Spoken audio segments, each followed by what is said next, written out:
उसने कहा था होमगार्ड साहब, किसी के कपड़े देखकर, किसी का रंग देख के, किसी की जात बिरादरी देख के, किसी के घर की कच्ची छत देख के किसी के टैलेंट का फैसला न करना। वक्त बदलते हुए देर नहीं लगती है होमगार्ड साहब, वक्त बदलता है, अगरचे वक्त बदलने में वक्त लगता है। जिंदाबाद। संघर्ष की राह जो चलता है, हालात वही बदलता है। जिसने रातों से जंग जीती है, सूरज बनकर जरूर चमकता है। पूरा मजमा बोले मेरे साथ, बच्चों को पढ़ाएंगे। आधी रोटी खाएंगे, बच्चों को पढ़ा, जोर से आधी रोटी खाएंगे। बच्चों को पढ़ाएंगे। और एक बात और गुलाम रब्बानी भाई, जाते जाते मैं अर्ज कर दूं कि हाफिजे मिल्लत के उर्स से बाकी आराज करने वाले इंतज़ामिया को ये सीख भी लेना चाहिए कि यहाँ जब आज़ान होती है तो मस्जिद नमाजियों से लबालब हो जाती है। और दिल के लिए हजरत मौलाना तौसीफ रज़ा संभल मुरादाबादी को समाअत करिए। शहज़ादे हुज़ूर हाफिज़ मिल्लत हज़रत शाह अब्दुल अज़ीज़ अतालल्लाहु उम्रह वज़ीद मजदू व जुमला असातिज़ा अदामल्लाहु फ़यूज़हुम। मौज़्ज़ज़ सामईन, अस्सलामु अलैकुम व रहमतुल्लाहि व बरकातुहू। अल्हम्दुलिल्लाहि रब्बिल आलमीन वल आक़िबतु लिल मुत्तक़ीन वस्सलातु वस्सलामु अला सय्यदिल मुरसलीन व अला आलिहि व अस्हाबिहि अजमाईन, अम्मा बाद, फ़अऊज़ु बिल्लाहि मिनश्शैतानिर रजीम, बिस्मिल्लाहिर रहमानिर रहीम। वल्लज़ीना जाहदू फ़ीना लनहदियन्नहुम सुबुलना, सदक़ल्लाहु मौलानल अज़ीम। पूरा मजमा बावाज़ बुलंद नबी और आले नबी की बारगाह में दुरूद व सलाम का नजराना पेश करे। सल्लल्लाहु अलैहि व आलिहि सल्लल्लाहु तआला अलैहि वसल्लम। गोल्डन जुबली के इस तारीख़ साज इजलास में, इस अज़ीम कॉन्फ्रेंस में बाग़ फ़िरदौस का एक फ़र्जंद होने के नाते मैं भी उंगली कटा के अपना नाम लिखवाना चाहता हूँ, इसके अलावा कुछ नहीं। चूँकि जो कुछ मिला वो यहीं से मिला, इसी दर से मिला। अभी शहज़ादे हुज़ूर अज़ीज़ मिल्लत अहले मुबारकपुर की क़ुरबानियों का तज़किरा कर रहे थे तो फ़ौरन मेरे जहन में ये बात आई कि इस तारीख़ साज कॉन्फ्रेंस में जहाँ शमा का ज़िक्र हो रहा है, वहाँ परवानों का भी ज़िक्र होना चाहिए। चूँकि हाफिज़ मिल्लत की मिसाल एक शमा की है और अहले मुबारकपुर की मिसाल परवानों की है। ये कल भी हाफिज़ मिल्लत के परवाने थे, आज भी। एक ऐसा वाक़या मिलता है अशरफिया की तारीख़ में कि आँखें नम हो जाती हैं, दिल के पैमाने आँखों से छलकने लगते हैं। रईसुल क़लम अल्लामा अरशदुल क़ादरी अलैहि रहमा ने लिखा है कि जब इदारे का चंदा हो रहा था जिस ज़माने में, और यहाँ पे एक बहुत विजदानी कैफियत थी। आप फरमाते हैं कि रात के 10 या 11 बजे होंगे, हम मुबारकपुर की गलियों की खाक छान रहे थे ताकि ताउन हासिल किया जाए, इदारे के लिए इमदाद हासिल की जाए। गुज़रते गुज़रते एक बेवा के मकान से हम लोग गुज़र गए, हमने ध्यान नहीं दिया। कुछ आगे बढ़े थे कि उस बेवा के मकान का दरवाज़ा खुलता है और वो बेवा अपनी लाठी के सहारे बाहर आती है और बुलंद आवाज़ में कहती है, क्या राह खुदा में खर्च करने का हक़ बेवाओं को नहीं है? अल्लाहु अकबर। अल्लामा अरशदुल क़ादरी अलैहि रहमा लिखते हैं कि यह ऐसा जुमला था कि हमारे कदम वहीं पे ठहर गए और हुज़ूर हाफिज़ मिल्लत ने इरशाद फरमाया, अरशद ज़रा देखो ये किसकी आवाज़ है। मैंने पूरी सूरत हाल बयान की। काफ़िले मोहब्बत वापस हुआ और हम उस ज़ईफ़ा के पास पहुँचे। हुज़ूर हाफिज़ मिल्लत की बारगाह में वो ज़ईफ़ा जो मालो दौलत के एतबार से बहुत ज़्यादा अमीर नहीं थी, बल्कि आप गुर्बत का अंदाज़ा ये लगाइए कि बतौरे ताउन वो जो सरमाया लेकर के आई तो उसके घर में एक अंडा रखा हुआ था और जौ, थोड़ा सा जौ था। उसने अर्ज़ किया, हुजूर ये मेरी तरफ से तोहफ़ा है, मगर ये अहले मोहब्बत हैं, ये सिपह सालार थे काफ़िले मोहब्बत के, ये जानते थे कि अल्लाह ताला तुम्हारे चेहरों को या तुम्हारे माल को नहीं देखता, वो तुम्हारे दिल के हाल को देखता है। न दौलत देखी जाती है, न सूरत देखी जाती है, वहाँ तो मांगने वालों की नीयत देखी जाती है। वाह वाह वाह वाह। इसका असर इतना हुआ कि आस पास के लोग भी जमा हो गए और जो काफिले मोहब्बत में शामिल थे सब ने ये कहा कि हुजूर, इसने जो बतौर ताआवुन ये अंडा पेश किया है, गोया कि इसका कुल सरमाया है, इसको नीलाम किया जाए। मुबारकपुर वालों, गोल्डन जुबली के मौके पे तुम्हारा तस्करा न हो, ऐसे कैसे हो सकता है? तुम्हारी कुर्बानियों का जिक्र न हो, भला ये कैसे मुतसव्वर हो सकता है? उसको नीलाम किया गया, एक के बाद एक इस तरह से नीलाम, और 75 रुपए में एक बहुत अमीर साहब ने उसको खरीदा। उन्होंने फिर उसको पेश कर दिया इदारे के लिए, फिर उसको नीलाम किया गया। इस तरह से 3 मरतबा उसकी नीलामी हुई और फिर वो सारी की सारी रकम उस बेवा के नाम पे डाल दी गई। माशाअल्लाह। वाह वाह वाह। यानी ये गोया के उसी का ताउन है।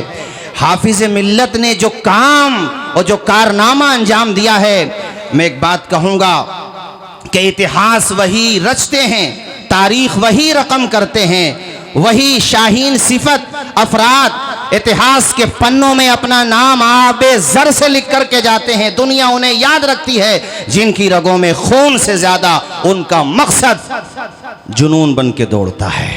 हाफिज मिल्लत ने जो काम किया, जो ठाना करके दिखाया, और मुबारकपुर वाले जब बलरामपुर जाने की बात आई, अपनी मोहब्बतें फर्श राह बना दी, कदमों में बिछ गए। कहा हुजूर, आपकी यूनिवर्सिटी का ख्वाब हम शर्मिंदे ताबीर करके छोड़ेंगे। और फिर अहले मुबारकपुर ने और हुजूर हाफिज मिल्लत ने आंखों में अरमान लिया, मंजिल को अपना मान लिया, फिर मुश्किल किया, आसान किया। जब ठान लिया तो ठान लिया और करके दिखा दिया। और हुजूर हाफिज मिल्लत के बाद ये जिम्मेदारी उनके लायक व फाइक शहजादे हुजूर अजीज मिल्लत ने ऐसी संभाली, खुदा की कसम, जब से इमारतों का ये जाल बिछाने का सिलसिला शुरू हुआ है, मैं अपनी बात नहीं करता, अपने असातिज़ा की बात करता हूँ, असातिज़ा के असातिज़ा की बात करता हूँ। जिस दिन से इदारे में तामीरी काम शुरू हुआ है, आज तक रुका नहीं है, बल्कि जैसे जैसे वक्त गुजर रहा है वैसे वैसे तामीरी काम बढ़ता चला जा रहा है। सुभान अल्लाह, सुभान। यानी जो मिस्त्री हजरात बाज़ाब्ता उन्होंने यहीं पे मकान बना लिए कि कहीं जाना तो नहीं है। जो मिस्त्री थे उनकी आल औलाद यहीं पे काम करने लगी। हुजूर अजीज मिल्लत ने भी अपने जोहदे मुसलसल, अपनी कारकर्दगी और अपने इखलास, अपनी इस्तिक़लाल से ये साबित किया है कि लाख अंधेरे रोके मेरा रास्ता, लेकिन मैं जिधर रोशनी जाएगी उधर जाऊंगा। खारे गुल मैं नहीं जो बिखर जाऊंगा, हौसला हार के बैठूंगा तो मर जाऊंगा। जिंदाबाद जिंदाबाद जिंदाबाद। हौसला हार के बैठूंगा तो मर। और आज हुजूर बदरुल फुक़हा मेरे उस्ताद गिरामी रईसुल जामिया हज़रत मुफ्ती बद्र आलम साहब क़िबला तशरीफ़ फरमा हैं, ख़तीब एशिया और यूरोप उस्ताद गिरामी हज़रत मुफ्ती मसूद साहिब क़िबला बरकाती जलवाबार हैं, मेरे मोहसिन व मुरब्बी और मेरे यहाँ आने का ज़रिया करम फरमा अखलाक के पैकर हज़रत मुफ्ती जाहिद अली सलामी साहब क़िबला तशरीफ़ फरमा हैं। इल्म मीरास पर अपनी मुनफरिद शनाख्त रखने वाली अजीम शख्सियत हज़रत मुफ्ती नसीम साहब क़िबला तशरीफ़ फरमा हैं, और हमारे मुफ्ती कमाल अख्तर साहब, उस्ताज़ुल उलमा हज़रत मुफ्ती सदरुल वरा साहब, और उस्ताज़ुल उलमा व उस्ताज़ी व सनदी हज़रत मुफ्ती नफ़ीस साहिब, तमाम ही मेरे असातिज़ा। एक बात बताऊं साथियों, जाते जाते चूँकि फहरिस्त अभी बाकी है और मैं तो यहाँ का फ़र्जंद हूँ, मेज़बान की हैसियत से आया हूँ। गोल्डन जुबली का मौका था, इसलिए सोचा 10-15 मिनट का वक्त मिल जाए। आपसे ये कहूँगा कि हाफिज मिल्लत का पैगाम ये है कि सर छुपाने को छत रहे ना रहे, पहनने को पूरे कपड़े तुम्हारे पास रहे ना रहें, खाने को खाना रहे ना रहे, मगर तुम्हारे बच्चों के हाथों में कलम रहना चाहिए। वाह वाह वाह वाह। तुम्हारे हाथ में एजुकेशन की पावर रहना चाहिए। इसी नारे को अलग अलग खानकाहों से दिया जाता है। जिस खानकाह से मुझे इरादत है, जहाँ से मैं बैत हूँ, जहाँ से मैं मुरीद हूँ, मेरे पीरो मुर्शिद हज़रत प्रोफेसर अमीन मियाँ साहब क़िबला हर साल उर्से कासमी के मौके पर, उर्से नूरी के मौके पर, उर्से हसन उलमा के मौके पर ये पैगाम देते हैं कि आधी रोटी खाइए, बच्चों को पढ़ाइए। और पैगाम ही नहीं देते हैं बल्कि उन्होंने अहसनुल बरकात भी कायम किया। आप अलीगढ़ जाइए, अल बरकात भी कायम किया। मैं अरीज़े के तौर पे एक खादिम के तौर पे तमाम खानकाहों से ये अर्ज़ करूँगा कि अब वक्त आ गया है, आप अपने हल्के असर में मॉडर्न एजुकेशन के इंस्टीट्यूट भी कायम कीजिए, कोचिंग सेंटर्स भी बनाइए, और दूसरी तरफ तालीमी इदारे जो जहाँ पे हमारे बच्चों को मजहबी तालीम दी जाए वो भी बनाइए। अब हाथ पे हाथ रखने का वक्त नहीं रहा, अब ऐसा वक्त आ गया कि लोगों ने हमारी मस्जिदों की खुदाई शुरू कर दी है। बात सिर्फ संभल की जामा मस्जिद या सुल्तानुल हिंद अताए रसूल हजरत ख्वाजा गरीब नवाज के आस्थाने या हजरत बदायूं शरीफ की जामा मस्जिद की नहीं है, 200 से ज्यादा मसाजिद उनकी लिस्ट में हैं। अब वक्त आ गया है कि हम अपने बच्चों को लॉयर बनाएं, उनको IAS IPS बनाएं, उनको बेहतरीन एजुकेशन दें। अरे उलमा और आइम्मा इंतजामिया जो काम कर रहे हैं ये बहुत बड़ा काम है।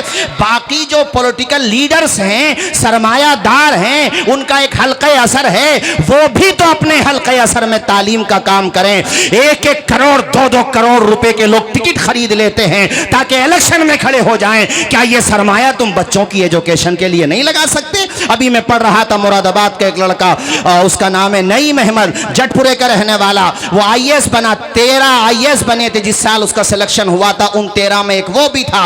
वो कहता है कि अगर एक वेलफेयर सोसाइटी मुझे गोद न लेती तो मेरा ये ख्वाब शर्मिंदे ताबीर न होता। मैं तो इतना गरीब था कि खाने को 2 वक्त की रोटी तक न थी, बस एक ख्वाब था कि नाम करके जाऊंगा, जब दुनिया में आया है तो कौम के लिए कुछ काम करके जाऊंगा। लेकिन खिदमत खल्क के हवाले से एक वेलफेयर सोसाइटी थी, वो काम करती थी, उसने मेरा खर्चा उठाया एजुकेशन का। ए अमीरों, अपने पैसे सिर्फ शादियों में उठाते हो? अभी रिसेंटली एक वीडियो मेरे व्हाट्सएप पे आया, मेरे तन बदन में आग लग गई कि हमारे कितने बच्चों को बेगुनाह जेलों में ठूंसा जा रहा है, कितने बच्चे जामे शहादत नोश कर गए। ऐसे वक्त में भी मिल्लत के लोग, वो शादी यानी बारात चल रही है, 20 लाख रुपया उन्होंने पानी की तरह बहा दिया, यानी नोट में ऐसे बहा रहे हैं। अरे बेवकूफो, इस पैसे की कदर करो। अल्लाह ने दौलत दी है तो कारून का रास्ता ना अपनाओ, हजरत उस्मान का रास्ता अपनाओ। अल्लाह ने तुम्हें सरमाया दिया है तो मुबारक वालों का रास्ता अपनाओ। तुम्हें हो क्या गया है? तुम्हें यही पता नहीं है कि जमाने की रफ्तार, कितनी माओं की गोद उजड़ गई, कितनी बीवी, कितनी बेटियां हमारी बेवा हो गई, कितने बच्चे यतीम हो गए। तुम अब भी शादी ब्याह में ये खुराफात कर रहे हो। शर्म आना चाहिए अमीरों, अल्लाह ने तुम्हें सरमाया दिया है। किसी बच्चे का जहन बहुत अच्छा है, वो पढ़ने में इंटेलिजेंट है, बस उसको गोद ले लो, उसके तालीम का खर्च उठा लो। अगर वो आलिम बनना चाहता है तो आलिम बनाओ, मुफस्सिर बनना चाहता है मुफस्सिर बनाओ। और अगर वो मॉडर्न एजुकेशन में दिलचस्पी रखता है, दीन की जरूरी तालीम दिलाने के बाद, पाकी नापाकी फर्ज वाजिबात यानी बुनियादी तालीम दिलाने के बाद, वो जिस फील्ड में जाना चाहता है उस फील्ड में उसको लगा दो और उस बच्चे की उंगली थाम लो। कहो बेटा सरमाया हमारा काम करेगा, दिल दिमाग तुम्हारा काम। वाह वाह वाह वाह वाह, जिंदाबाद जिंदाबाद, बहुत अच्छा पैगाम है, सुभान अल्लाह सुभान। और एक बात और सुनो, मुबारकपुर आसपास से आए हुए, बलरामपुर से भी काफी लोग आए, और बलरामपुर अल्हम्दुलिल्लाह मेरा काफी आना जाना होता है। बलरामपुर के लोग अगर मेरे बारे में उन्हें पता चल जाए, फरजंदे अशरफिया आया है, कितनी मोहब्बत देते हैं। तुम हमारे हाफिज साहब के इदारे के पढ़े हुए हो, हाफिज मिल्लत के इदारे के। मैं सिर्फ बलरामपुर की बात नहीं कर रहा हूं, पूरे भारत की बात कर रहा हूं। हमें जो भी इज्जत मिली, अरे ये सब तुम्हारी मोहब्बत की इनायात हैं, वरना मैं क्या, मेरा दिल क्या, मेरा अंदाजे जुनून क्या। ये जो भी मोहब्बत है ये दरअसल सदका है हुजूर हाफिज मिल्लत के दर का। ओ भाइयों, अमीरों का संगम इल्म के साथ बने। और याद रखो, एक मुफक्किर ने कहा था, तुम्हारा दिमाग पैराशूट की तरह है, अगर उसे इस्तेमाल नहीं करोगे तो वो खुलेगा नहीं, अगर उसे इस्तेमाल करोगे तो बहुत तरक्की कर जाओगे। ये तुम्हारे करीब में बनारस 80-90 किलोमीटर वहां रहा साहब टिबला, वहां का लड़का नाम था उसका गोविंद जायसवाल, रक्षा पोलर था उसका बाप। वो खुद कहता है कि रक्षा चला के हमारे घर का खर्चा चलता था। कहता है कि इतनी गुर्बत थी, लेकिन एक दिन किसी अमीर लड़के से दोस्ती हो गई, स्कूल में पढ़ता था, उसके घर पे वो गोविंद जायसवाल पहुंचा। कहता उस अमीर बाप ने अपने लड़के को डांटा कि इसके कपड़ों से बदबू आ रही है, पसीने से बदबू आ रही है, अरे तुम अमीर ज़ादे हो, गरीबों से दोस्ती क्यों करते हो। गोविंद जायसवाल अपनी हिस्ट्री में बताते हैं कि उसके ये जुमले चुप गए और मैंने अपने घर पे आके कहा अपने पिताजी से जो रक्षा चलाने वाले थे, पिताजी ये बताओ सबसे ऊंची पोस्ट कौन सी होती है, सबसे ऊंचा ओहदा कौन सा होता है। मैं खुद की भी डिग्निटी हासिल करूंगा, खुद को भी रिस्पेक्ट दिलाऊंगा और समाज में अपने माता पिता को भी रिस्पेक्ट दिलाऊंगा। और रिस्पेक्ट दिलाने का वाहिद रास्ता है एजुकेशन का रास्ता, तालीम का रास्ता। तो पिताजी चूंकि बेचारे वो बेपढ़े लिखे आदमी थे, उन्होंने कहा बेटा सबसे ऊंची पोस्ट होती है लेखपाल की। कहते मैंने लेखपाल बनने को ख्वाब देखा, आगे बढ़ता रहा, किसी ने मुझे बताया नहीं लेखपाल नहीं, सबसे ऊंची पोस्ट होती है कोतवाल की। कोतवाल बनने का ख्वाब देखा, आगे बढ़ता रहा, फिर मुझे किसी ने समझाया अगर तुम्हें संघर्ष करना ही है और कुछ बनना ही है गोविंद, तो इतनी मेहनत करो कि इंडिया में 3 पोस्ट ऐसी होती हैं, 2 के जरिए सियासत चाहिए, 1 के जरिए इल्म चाहिए, या तो पीएम हो या सीएम हो या फिर बाई एजुकेशन डीएम हो। बनना है तो डीएम बनो, मेहनत करो। कहते मैंने मेहनत की, उधर मेरे पापा के पांव में सेप्टिक हो गया था, उनसे चला नहीं जाता था। वो लोगों इससे मोटिवेट होके जाना, एक जज्बा लेके जाना कि हम हाफिज मिल्लत के उर्स में गए थे और ये विजन लेके आए हैं कि सर छुपाने को छत रहे ना रहे, पहनने को जूता रहे ना रहे, मगर हाथों में कलम रहना चाहिए, एजुकेशन की पावर रहना चाहिए। जिस इंसान ने मेहनत की, संघर्ष किया, जानते हो गोविंद जायसवाल कहता है 2 वक्त का खाना नहीं खाता था, 1 वक्त का खाना 2 वक्त में खाता, आधे कप चाय पीता था, ट्यूशन पढ़ा के अपनी फीस का खर्चा निकालता था। कहते मैंने 18 घंटे रेस, सोचो यार 24 घंटे में से 18 घंटे जो लड़का पढ़ रहा हो, वो खुद अपने हालात बताते हुए कहता इससे ज्यादा अगर मैं पढ़ता तो मर जाता, इससे ज्यादा अगर मैं पढ़ता तो मेरी डेथ हो जाती, मर जाता मैं। लेकिन मैंने मेहनत की, मेरे सामने अपने पिताजी का भी सम्मान था, अपने आप को भी सम्मान दिलाना था समाज में। कहते हैं जब मैंने मेहनत की और मैंने सारे पेपर्स निकाल लिए, एग्जाम में नंबर आया इंटरव्यू का, कहते हैं मैंने तो कई साल से कपड़े नहीं खरीदे थे।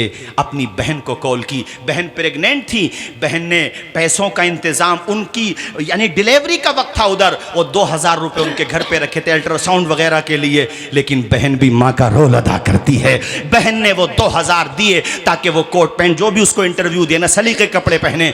कहते हैं जब मैं इंटरव्यू देने गया, सिर्फ मेरी 22 साल की उम्र थी, गोविंद जायसवाल कहते सिर्फ 22 साल की मेरी उम्र थी। इंटरव्यू देने के बाद जब मैं निकलने लगा, मैंने सारे सवालात के बेहतरीन जवाबात दिए, निकलने लगा तो एक साहब ने मुझसे पूछा, जो सवालात पूछ रहे थे, उन्होंने कहा गोविंद हमने आपको फ्लॉप कर दिया, फेल कर दिया, तो अभी तो तुम्हारे पास चांस है, उम्र है। तो मैंने जवाब दिया सर मैंने ये सोचा ही नहीं है कि मैं फेल हो जाऊंगा, मैंने ये सोचा है कि 110% कामयाब हो जाऊंगा। ये जुमला उसको इतना पसंद आया, वो खुद बताते हैं कि वो खुश हो गए। कहते मेरे पिताजी के साथ मेरी कामयाबी से चंद दिनों पहले हादसा हो चुका था, और एक तो उनके पांव का ऑपरेशन हुआ था, मगर गुर्बत की वजह से वो बेचारे फिर भी रक्षा चलाते थे।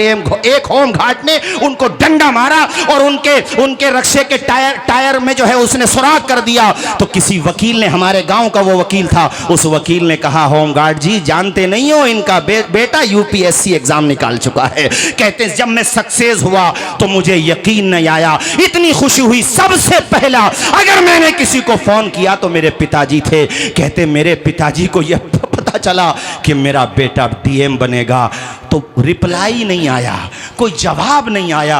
कई मिनट के बाद रोते हुए पिताजी ने कहा बेटे आज मुझे गर्व हो रहा है कि देने वाले ने मुझे तेरा जैसा बेटा दिया है। रोते हुए खुद कहते हैं कि मेरे पिताजी के घर पे बहुत घाट पहुंच गया, माफी मांगने लगा तो मेरे पिता ने उसको माफ कर दिया और कहा कोई बात नहीं है। मगर जाते जाते उस पिता ने जो कहा था उससे हमें आपको भी सीख मिलती है। उसने कहा था होम गार्ड साहब किसी के कपड़े देखकर, किसी का रंग देख के, किसी की जात बिरादरी देख के, किसी के घर की कच्ची छत देख के किसी के टैलेंट का फैसला न करना। वक्त बदलते हुए देर नहीं लगती है होम गार्ड साहब, वक्त बदलता है अगरचे वक्त बदलने में वक्त लगता है। जिंदाबाद जिंदाबाद जिंदाबाद। वक्त बदलता है, संघर्ष की राह जो चलता है, हालात वही बदलता है। जिसने रातों से जंग जीती है सूरज बनकर जरूर चमकता है। हाथ उठा के जरा मेरे साथ बोलो आधी रोटी खाएंगे।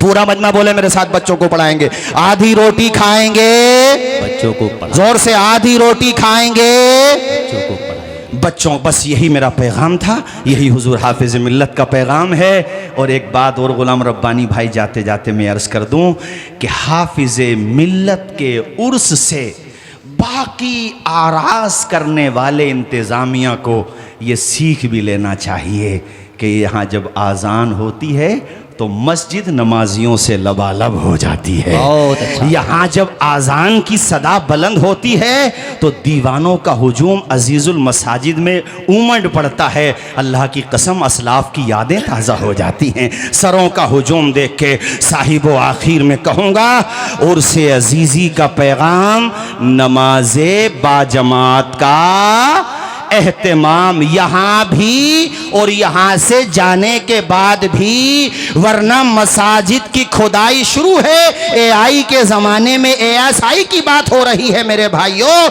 इसलिए नमाजी बन जाओ, मस्जिदों को आबाद कर दो। और मैं तो कहता हूँ एतकाफ़ की नीयत से वहीं बैठ जाओ नंबरवारी से, ताकि सामने वाले सोचे यार ये क्या कर दिया। 5 वक्ता नमाजी बनो, जैसे जुमा फ़र्ज़ है ना वैसे ही बाकी नमाजें भी फ़र्ज़ हैं। जैसे जुमे में हमारे वहाँ तादाद होती है, अगर 5 वक्ता नमाजों में भी वैसे ही तादाद हो जाए तो फिर उर्से अजीज़ी के स्टेज से या आखिर में चंद मिसरे और मेरी तकरीर ख़त्म कि गैर को अखलाक से अपना बनाना सीख लो, रंजो गम के साए में भी मुस्कुराना सीख लो। बहुत अच्छा। देखना दुनिया झुकेगी खुद तुम्हारे सामने, तुम खुदा के सामने सर को झुकाना सीख लो।